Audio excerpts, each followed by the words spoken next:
Hello, I'm Natalie from the Early Years Alliance, and today I'm here to share with you some ideas for how you can share homemade books with your children at home. Making homemade books encourages a love of books and a really positive attitude towards sharing books and stories. And it can help children to understand how books work. It can help children to understand that there is that connection between written language and spoken language.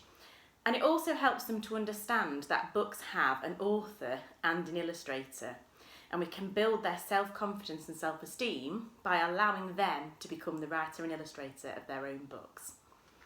When an adult writes down their child's words, so if you ask your children what they would like to have included in their book and write that down for them, what that does is it shows them that those written words have meaning. It shows them that their thoughts and feelings are important, and it helps them to have that little bit of self-confidence and self-awareness of their own ideas.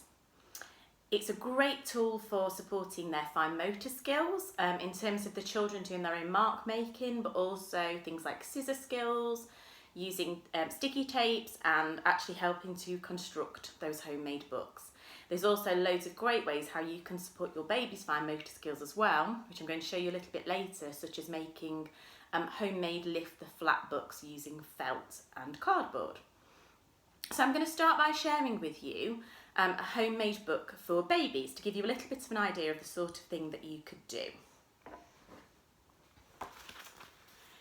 So what we've got here is a really simple homemade book just made from some folded pieces of card and some tape. I've used some washi tape. It's sort of like a paper printed tape.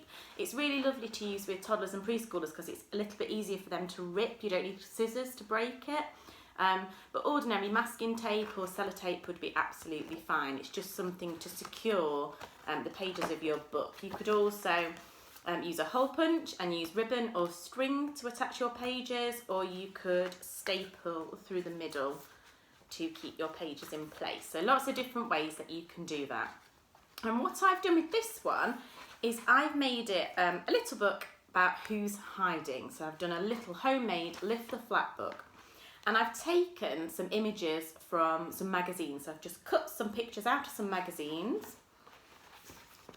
and I've made this one a little bit about sounds as well, so I could read this to the child. So we've got ooh, ooh, ah, ah, and then we can try and get them to guess who might be hiding under the flap. And under my little bit of felt, I've just got a magazine picture there of a monkey with the word monkey underneath, so we can read that together. So we've got that anticipation, we've got some fine motor and gross motor skills there as well for your child lifting that flap and turning the pages. Some sounds, so it's going to support their communication and language skills, and lots of fun, something that you can do together. So I've got a little bee with buzz.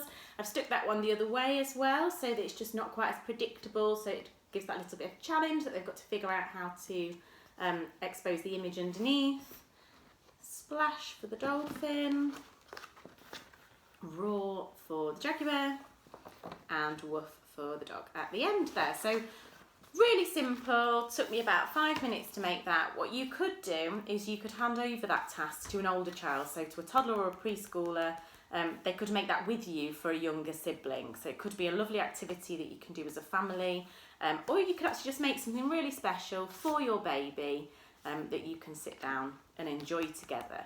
What's really lovely about homemade books is they provide the opportunity for you to think about your child's interests. So maybe your toddler is absolutely mad on tractors.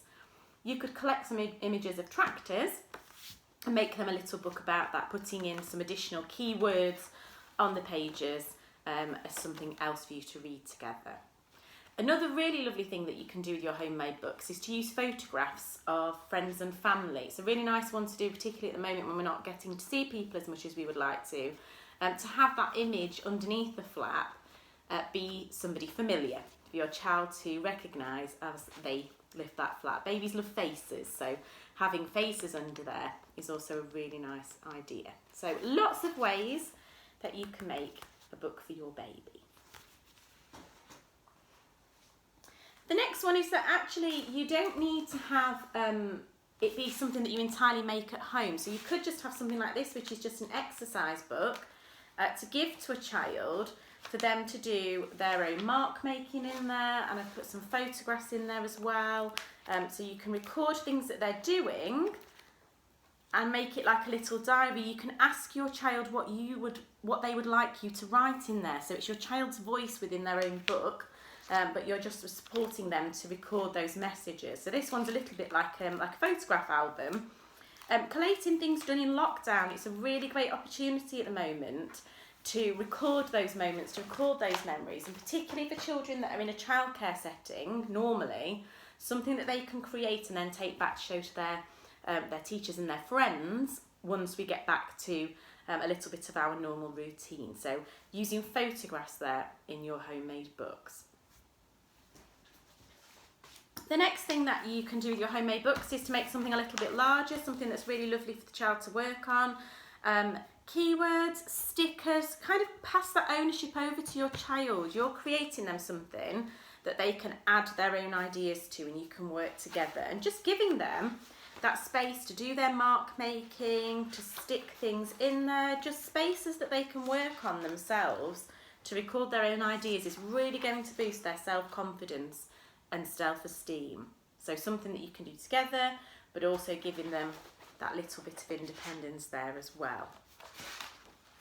Another thing you could do is to record maybe some keywords that your child might be learning. For a slightly older child, maybe they have some words that they're working on at school.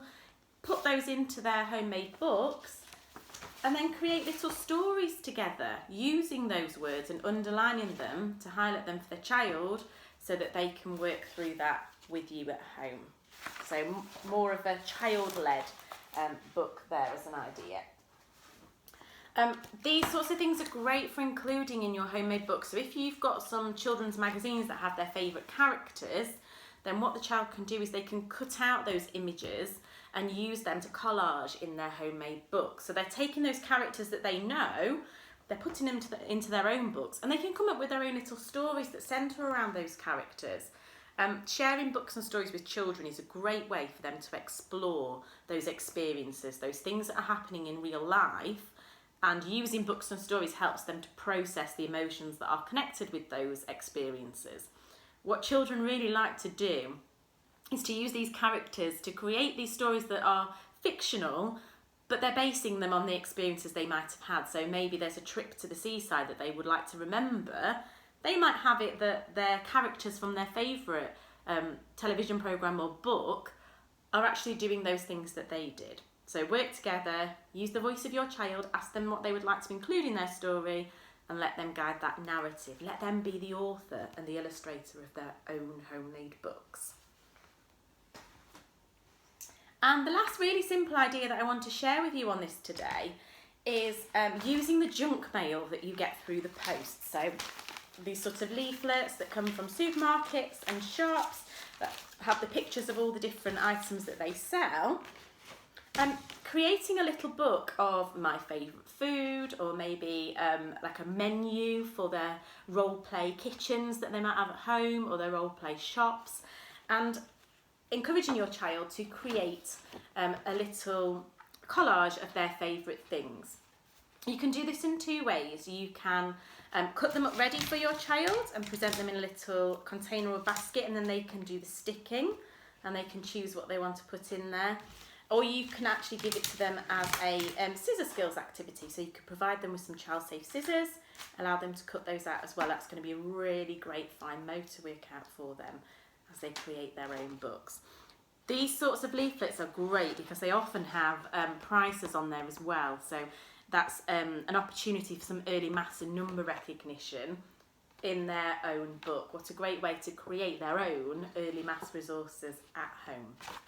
So using your junk mail, things that come through the post that often aren't particularly useful, things we might just pop in our recycling, let's repurpose them and use them to create a great activity for our children so that they can create their own homemade books that can support their role play activities at home. And providing this sort of play is going to be so beneficial for your children in making them feel good about themselves. So really boosting that self-confidence and self-esteem. And what they're going to get out of that is enjoyment in books, and that's going to teach them that books are fun, that it is fun to read and it is fun to write, and we're supporting all of those early literacy skills that are so important for our children as they move forward and approach their school journey. If you'd like any other ideas for activities that you can do at home with your children, then you can go to our website, which is www.familycorner.co.uk, or you can head across to YouTube and look for the Early Years Alliance YouTube channel to watch some more videos with ideas for activities and learning through play.